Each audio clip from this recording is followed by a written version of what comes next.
In the time when the baobab trees were young and the rivers still remembered the songs of creation, there stood a village called Kamara. It was a place of red earth and golden sunsets, where the drums spoke louder than words and every elder carried wisdom like water in a calabash.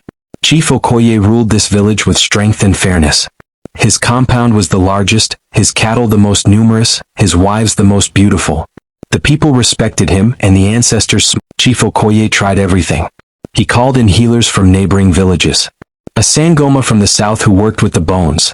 A marabou from the north who wrote verses on wooden tablets and washed them with water for the child to drink. A medicine man from the east who claimed to speak directly with the spirits.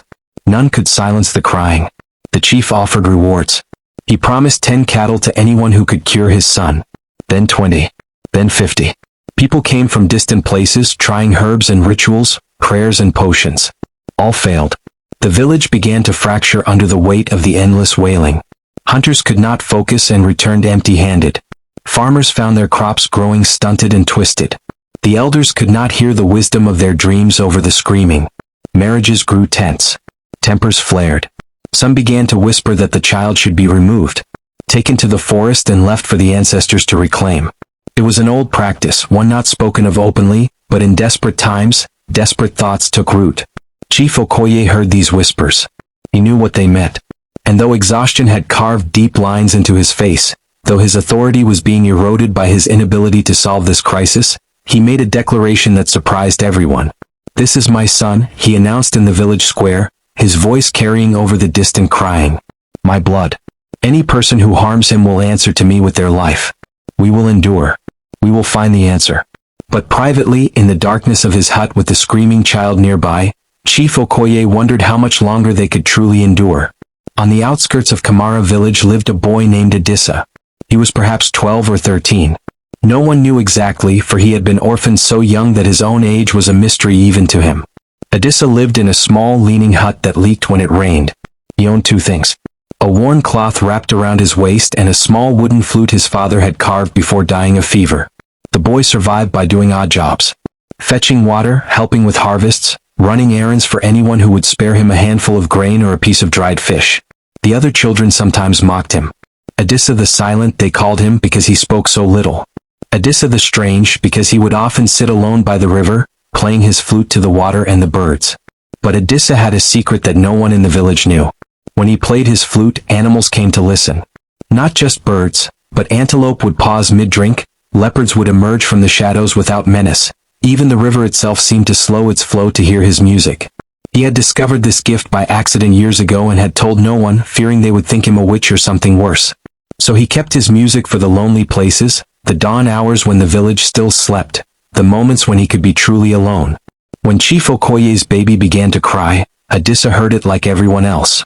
But to him the sound was different. Beneath the screaming, he heard something others could not. A melody of pain, a rhythm of longing, a harmony of incompleteness. It called to him. For weeks he resisted. What could a poor orphan boy do that the great healers could not?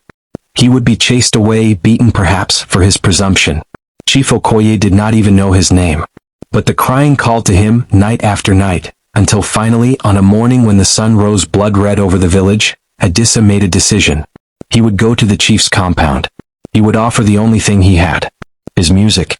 Adisa approached the chief's compound with his heart hammering against his ribs. The guards at the entrance looked at him with exhausted, irritated eyes. "Move along, boy," one of them said. "The chief is not receiving beggars today."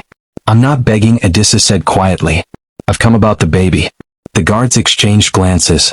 One of them laughed bitterly. "You and half the territory. Unless you're a great healer in disguise, save yourself the trouble." "I'm not a healer," Adisa admitted. "But I would like to try something. Please." There was something in the boy's voice, a sincerity, a quiet certainty, that made the guard hesitate. Or perhaps it was simply exhaustion and the wild hope that anyone, even a poor child, might succeed where so many had failed. "Wait here," the guard said and disappeared into the compound. He returned with Chief Okoye himself. The chief looked like a man aged 20 years in a matter of weeks. His eyes were bloodshot, his powerful frame slightly stooped. "You have something to offer?"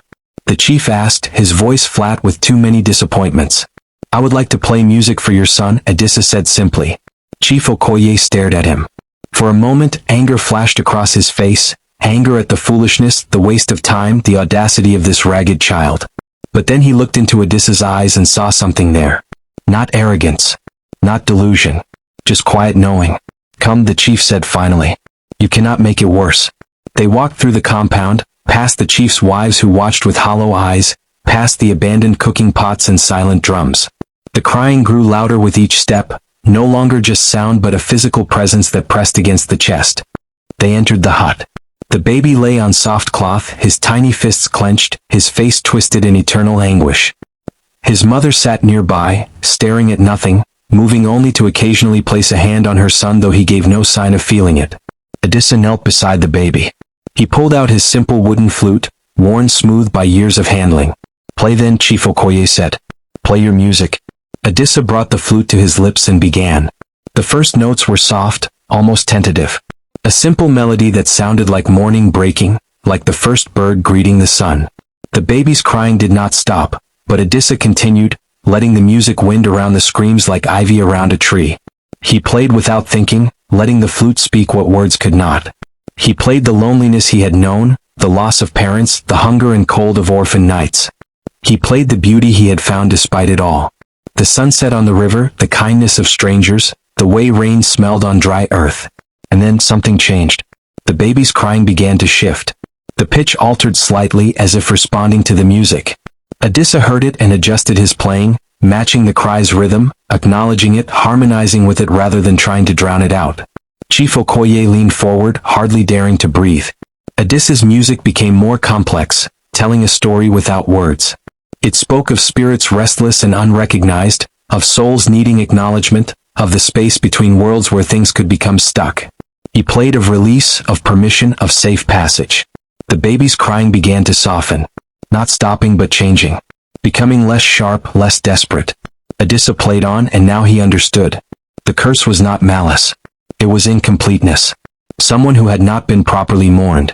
An ancestor who had not been honored. A spirit caught between worlds, expressing its distress through the newborn who was still close enough to the spirit realm to carry the message. His music became a bridge, a pathway, an invitation to rest. And then, like a storm that has finally spent itself, the crying stopped. The silence was so sudden and complete that for a moment, everyone thought the child had died. The mother gasped and reached for him, but the baby's eyes were open, clear, looking around with the simple curiosity of an infant discovering the world. He made a small sound. Not a cry but a coo. A normal, healthy baby sound. Chief Okoye fell to his knees. The chief kept his word about the reward, but Adisa asked for only a small hut and enough land to grow food. Chief Okoye gave him much more. A place of honor in the village, a future as one of his advisors, and most importantly, recognition. The baby grew strong and healthy, and never cried more than any normal child. Some said he would one day become a great chief himself. Others said he would become a bridge between worlds, able to hear what others could not. As for Adisa, he continued to play his flute, but now he did so openly. The village came to understand that some gifts cannot be taught or bought.